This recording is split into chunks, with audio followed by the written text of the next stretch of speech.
This is ABC 7 News, committed to building a better Bay Area. I was born and raised not too far from here. I'm 70 years old, so I'm old. I'm disabled. Packy Adams lives in his car with his dog Zeus. This is my best friend, companion, everything. Adams has been unhoused for the past 3 years. Most of the day, I go out and I recycle aluminum or cans or whatever to make money so we can eat. Adams was born and raised in Fremont. He parks in city parking lots overnight, where he says he leaves no trace behind. No mess, no complaints, no cops. At Irvington Park, a row of RVs and cars are parked inside a neighborhood. Sheila Mani said they started popping up 6 months ago. The city just, I think, moved or shifted the problem from one place to another. It's been bouncing around. Mani lives across the street. She said the noise and the fumes of the generators have had a big impact on her family's quality of life. I am like a prisoner inside my own home. I cannot open the windows of my rooms because of the toxic fumes from the generators that are running in the RVs. It is extremely hot. They need to have the generators on. They need to have a life too. But how does their problem become our problem? On Tuesday, Fremont City Council members were considering adopting a 5-year strategic plan to address homelessness.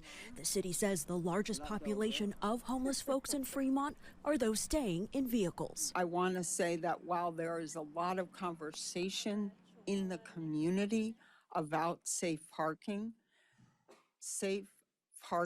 is not a solution to homelessness. It is a management strategy. According to the city, for every person whose homelessness is resolved, there are more than 2 people entering the system as newly unhoused. There's a catch, you know? Adam said he can't park at one of the city's safe parking sites because his vehicle is not registered. He'll continue to find parking lots where he and Zeus are out of the way. Hey, that's my finger. That's my finger. In Fremont, Lauren Martinez, ABC 7 News. In the East Bay, the median home price in Alameda County is $1.4 million. This according to the California Association of Realtors. Berkeley, a little higher, $1.45 million. And right now, there's only 37 active listings in the city. That adds up to difficulty in buying a home, especially for first-time homeowners. But one city council member hopes to build a better Bay Area by making it cheaper to own a home. ABC 7 News reporter Lena Howland looks at the plan officials hope will make a difference in a really tough housing market. Buying a home may soon be in closer reach for folks in Berkeley, as long as you're okay with living in someone else's backyard.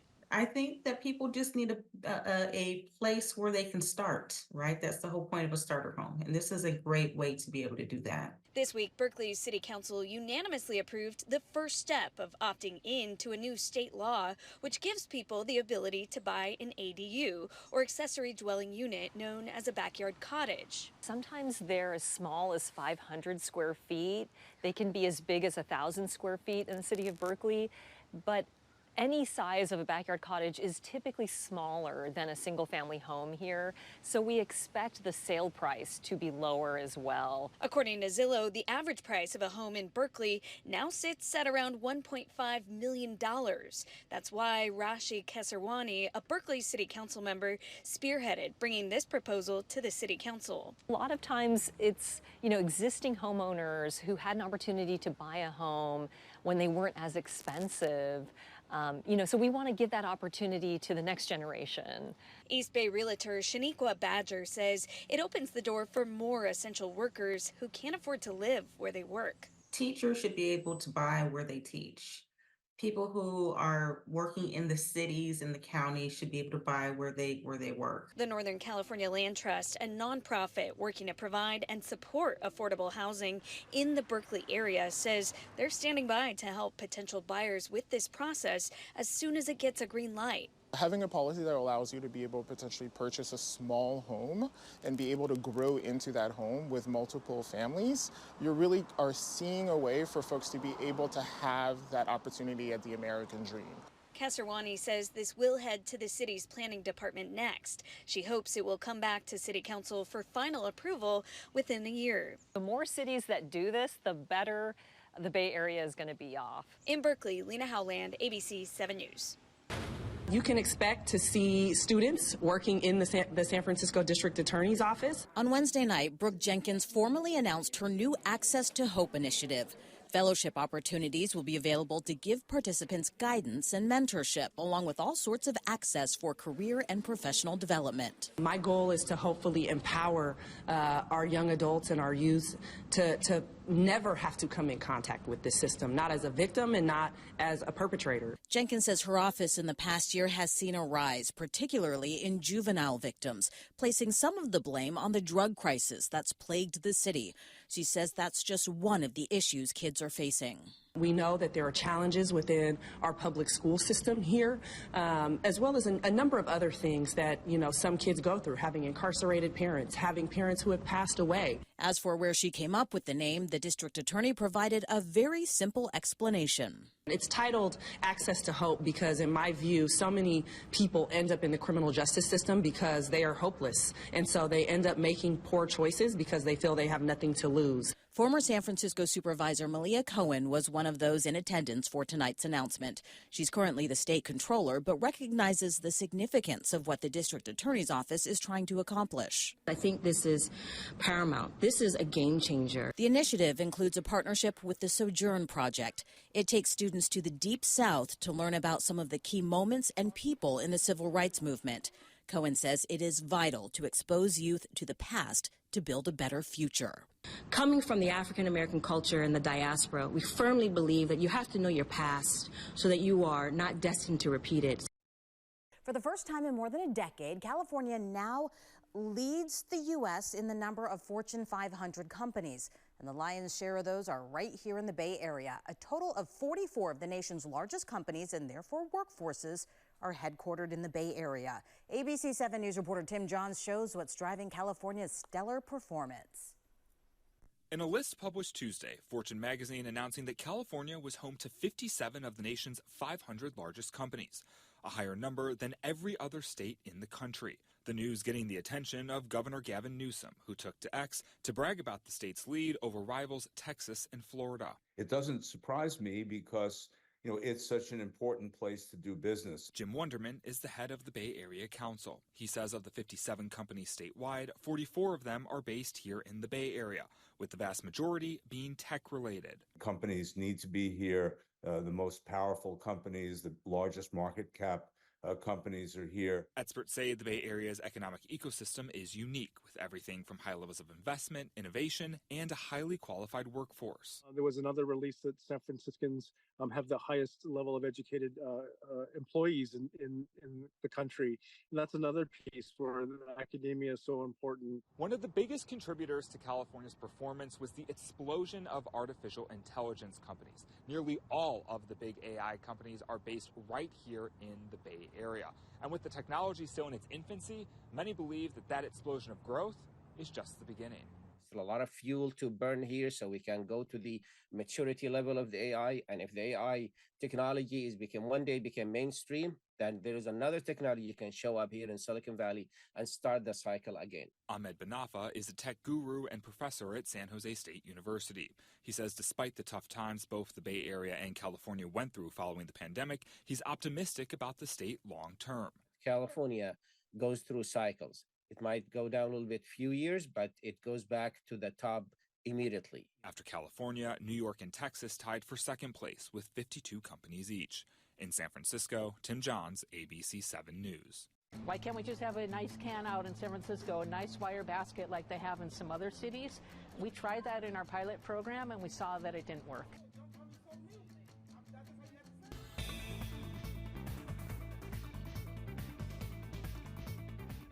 San Francisco is one of the most beautiful cities in America, but sometimes the beauty hides the beast. That is city bureaucracy. Wow, that shot is fantastic.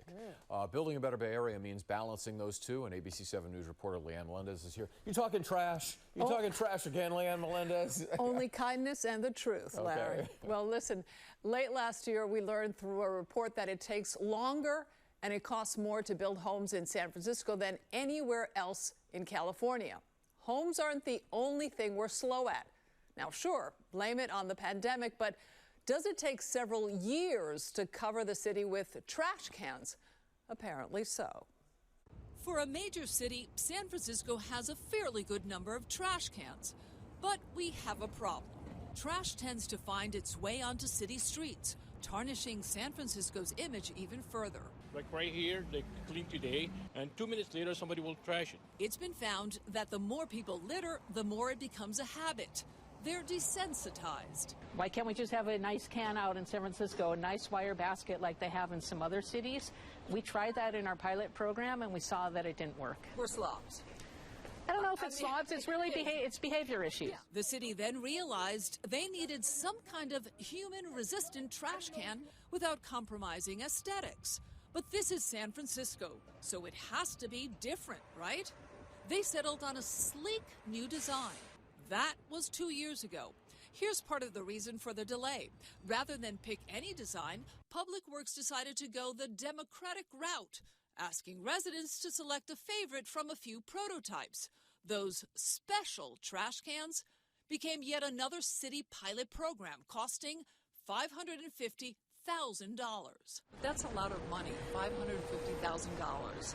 Yeah, it's a lot. It's a lot of money. The garbage cans certainly, once they're into full mass production, aren't going to cost that much. We're hoping they'll cost about $3,000. This is the model that could cost $3,000, called Slim Silhouette. There's one along the Embarcadero across from the Ferry Building. As seen in this photo, one was placed in the Tenderloin, but that's now gone. The sexy new cans are supposed to be graffiti resistant and hard to tamper with. And we've noticed that it's been tampered with. It looked cute, pretty, that's it. We went for the spaceship to come back and get it. Public Works says there will be some design changes and improvements made, like being able to fit a used pizza box. Right now, the opening isn't large enough. They also want to make sure that people can't get into the recycling portion so that this kind of rummaging doesn't happen. I'm sounding sort of like my mom. What happened? What's wrong with the old ones? Okay, so the problem with the old cans is we get a lot of problems with people being able to go into the cans, rummage through them, and pull the garbage out. We want to have it so people just can't pull off the doors and smash the locks as easily as they do now. And finally, we want to have something that's a little bit aesthetically pleasing. Mind you, Public Works has yet to find a company that will mass produce them. So at the earliest, the cans will start to roll out by the summer of 2025. The city wants to purchase 3,000 trash cans. So do the math. That's $9 million. To clarify, ratepayer funding previously collected by Recology has already been set aside by Public Works to cover the costs of the cans. Board President Aaron Peskin, who is running against the incumbent mayor, has been critical of the costs and delays. I expressed these concerns years ago. I said that we just needed an off-the-shelf product. They wanted to have something special. Regardless of cost, we still don't have the cans. Right now, Public Works has a more immediate problem, like how to quickly replace the 15 Big Belly smart trash cans, like this one, removed overnight from the North Beach neighborhood after the North Beach Citizens, the local nonprofit, terminated their contract with the company that provided them, Big Belly. Big Belly has fallen down on the job. They're not servicing the cans well. They're not taking care of them. They're not maintaining them. A dark mark left on the pavement is proof they were once here.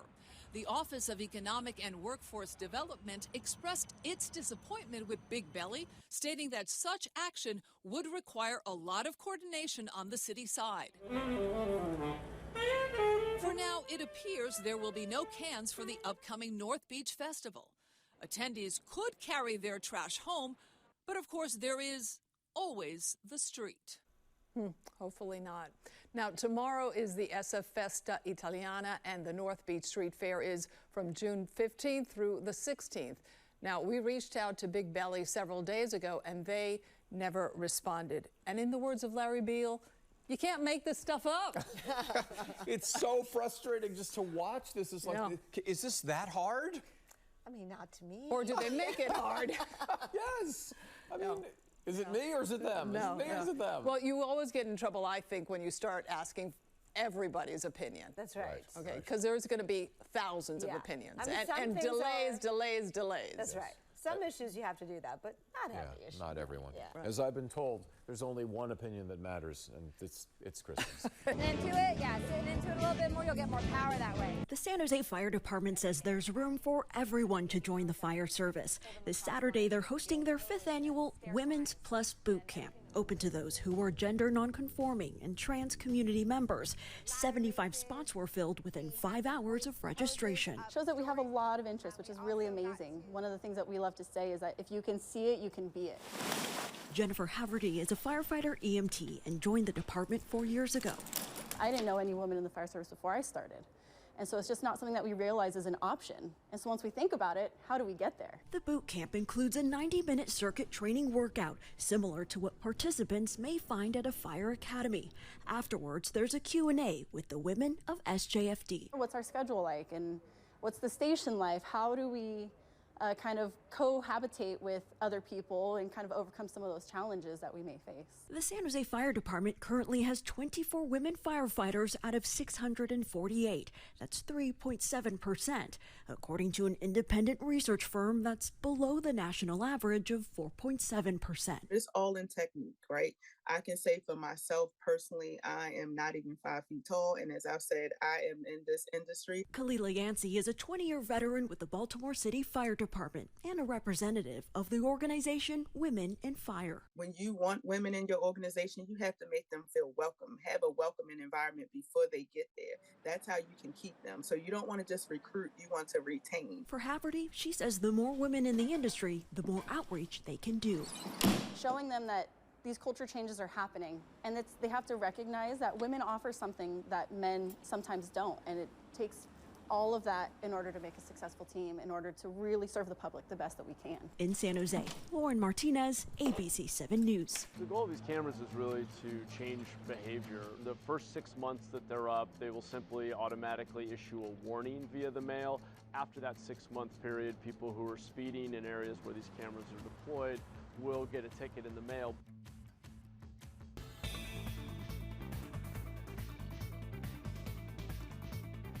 Stepping on the gas has more of an impact than one might think. Speeding up can save a minute. Slowing down can literally save a life. Speeding was a contributing factor in 33% of traffic deaths in San Jose from 2018 to 2022. And Mayor Matt Mahan and the city hope a new tool paid for by federal funding can get people to slow down. The goal of these cameras is really to change behavior. The first 6 months that they're up, they will simply automatically issue a warning via the mail. After that 6-month period, people who are speeding in areas where these cameras are deployed will get a ticket in the mail. Fines start at $50 for driving speeding at least 11 miles per hour over the limit, then increase to $100 for 16 miles an hour over, and $200 for 26 miles per hour over. As the car's speed goes up, the likelihood of someone surviving being hit goes down. AAA found the average risk of death is 10% at 23 miles per hour, but it's only 50-50 at 42 miles per hour, and almost always fatal at just 58 miles per hour and above. No one should die on our roadways. It is preventable, but we have to invest in enforcement, infrastructure, education, technology, all the pieces coming together to just remind people to be safe on our streets and to make sure that everyone can be safe when they're out on our streets. The city will use $8.5 million in federal grant money to install 33 cameras as part of Assembly Bill 645's pilot program, which includes San Francisco and Oakland. Privacy expert Mike Katz-Lakabe says Bay Area leaders should be focused on tangible solutions when it comes to solving the problem on the streets. Fixes that also don't raise accuracy and privacy concerns as well. Overall, speed cameras seem like more of a quick solution to address the problem of speeding rather than the more expensive and time-consuming solution, which would be a re-engineer and a redesign of the roads of concern. The reality is, to get to zero traffic deaths, city leaders know it will be engineering, education, and enforcement to get the job done. In San Jose, Dustin Dorsey, ABC 7 News.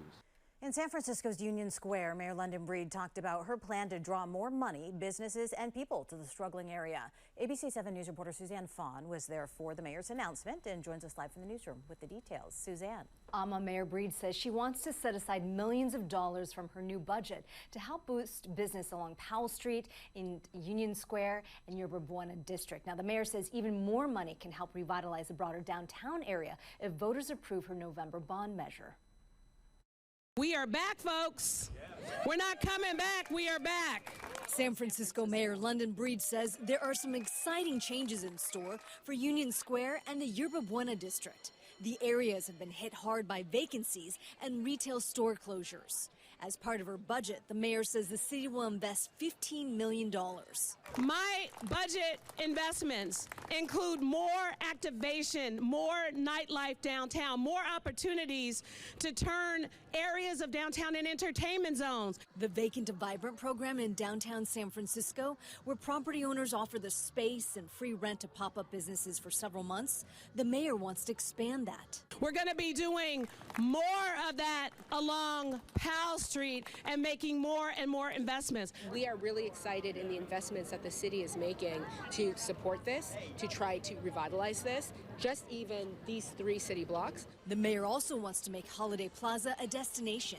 I introduced a bond that will be before the voters in November that will provide $50 million to invest in Holiday Plaza to make it more of an attractive destination. Support this bond. Imagine housing above Holiday Plaza. Imagine music here. The mayor also wants to expand cultural experiences like night markets and bring a mixture of art, culture, and commerce into Union Square and Yerba Buena district. So we know that we have the cultural cachet to help turn some parts of Soma downtown into the next cultural attraction for San Francisco. So with these investments the Mayor Breed is going to be giving to the Filipino community, we want the world to start to think about Soma Pilipinas on the same vein as Japantown and Chinatown when you come to San Francisco. Finally, Mayor Breed is talking about free parking on weekends, maybe even on some weekdays, at various parking garages like Ellis O'Farrell.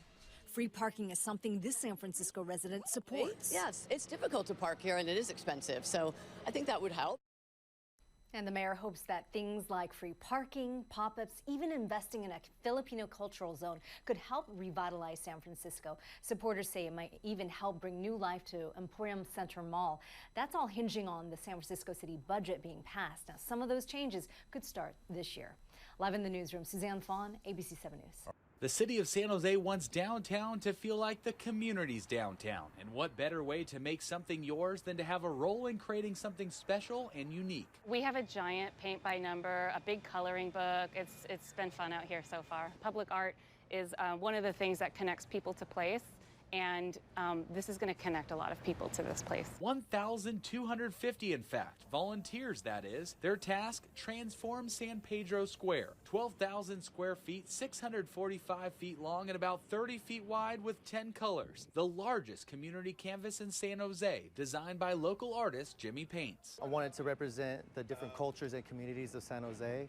So it started off as a linear pattern that kind of morphed and evolved into different shapes, intercepting and overlapping and kind of merging into something new. A mural made for the community, by the community. The call for volunteers went viral, and all of the painting shifts, 50 an hour, made up of 250 people a day, were filled instantly. Everyone eager for the opportunity to literally make their mark. Because it's my community, and if it's my community, I want to have a part of it that's mine. I've lived here 15 years, and I just love being able to walk everywhere and so many places to eat and things to do. I think it's special to be part of it for everybody and the whole city to be part of it because downtown is everybody's neighborhood. And at its center, San Pedro Square. This street became a pedestrian mall in January to help accelerate one of the nation's most successful downtown recovery efforts post-COVID. Downtown Association CEO Alex Zatinsky says this mural is more than just paint on the ground. It represents the next step in creating a vibrant and thriving entertainment district for all. Bringing this type of vibrancy in